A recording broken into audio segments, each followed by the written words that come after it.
Good morning, everybody. Happy Monday. I hope you guys all had a good weekend. We had a great Easter yesterday, and I am ready to roll. Got some notes with me today. So I wanted to talk to you guys about fear. And what if fear was not something that you should shy away from, but is actually your soul's GPS, okay? So have you read Big Magic by Elizabeth Gilbert? If you have, drop it below. I thought it was great. And she talks all about fear. And she talks specifically about fear and creativity and how they are conjoined twins. And that you really can't have one without the other.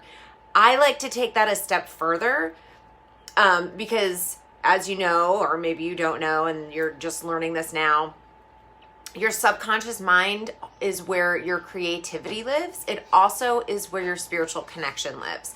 And so what would it be like if we're taking Elizabeth Gilbert's framework and she's like, oh, you can't have one without the other? Like, what if when you felt fear, it wasn't something that you should be retracting from, but actually moving towards? Okay, I'm not talking about like stepping out in traffic. I'm not talking about not staying 6 feet apart or hugging somebody or not washing your hands. But we all, as humans, we get paralyzed by fear, right? And when we are paralyzed by this fear, we stop growing, okay? But what if when you quieted down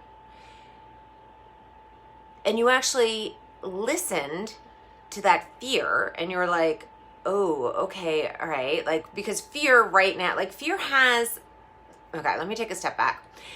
All words have energy.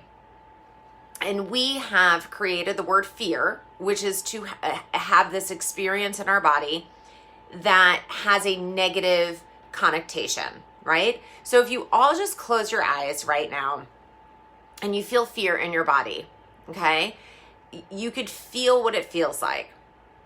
And now, keeping your eyes closed, and now feel excitement in your body.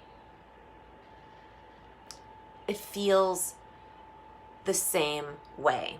So it's up to us to think about how we want to perceive that feeling in our body. Do we want to feel it as fear that's going to stop us? Or do we want to feel it as like, ooh, maybe this is exciting, right? To take that a step further, what if when you're feeling that feeling in your body, it's not fear and it's not labeled as excitement, and we just sat with that feeling? What if that feeling was actually a nudge from your higher self, from the universe, from whatever you want to call it, to go, psst, this way for soul growth, to get you continued on your life path? How awesome would that be, right? So we have to start to look at these little nudges as areas of growth and healing, okay? And so those fears that you have are actually old beliefs and behaviors a lot of times that are being highlighted to heal, okay? And so when we don't heal, it creates a shadow part of ourselves, right? You could be a control freak, you could be a martyr, you could be a perfectionist, like whatever it is, right? Like, but these are personality traits. These are shadow behaviors that are like screaming out like, hey, please heal me. Okay, I need some healing. And so when you start to heal, right, and you lean into these fears that are kind of coming up, it keeps you on your life path. All right. So how is fear showing up in your life? And can you give yourself some grace? Because grace is huge. Like, we as humans are so hard on ourselves, right? And we have to learn to give ourselves grace and be like, okay, I'm human. I made a mistake. Maybe I'm being controlling. Maybe I'm being a perfectionist. Maybe I'm, want to get in bed after this and watch crap television all day, which I kind of want to do, but I won't because I have a busy day.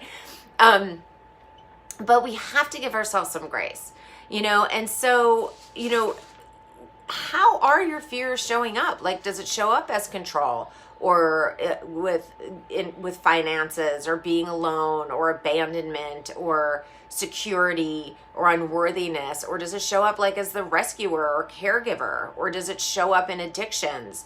Or does it show up like that victim, martyr, persecutor? Okay, so like, we have to give each other grace. We have to give ourselves grace, most importantly, and we have to learn how to heal and love ourselves. And soul care and loving yourself is absolutely key to the healing process. And it's also the key to like your own spiritual and emotional development. So that is all I wanted to share today. As you guys know, I have created a community that dives deeper into all these topics. We are talking all about soul care this month. Next month, I can't believe I'm even talking about next month already, but May is all about healing these fears and actually using them to guide you for soul growth. So if you're interested, you can hop on board at any time at the beginning of the month, and because that's the teaching and meditation part. And then the second meeting of the month is the hypno healings, which are awesome. Anyway, that is all, my friends, and I will see you during the week in here. Okay, bye.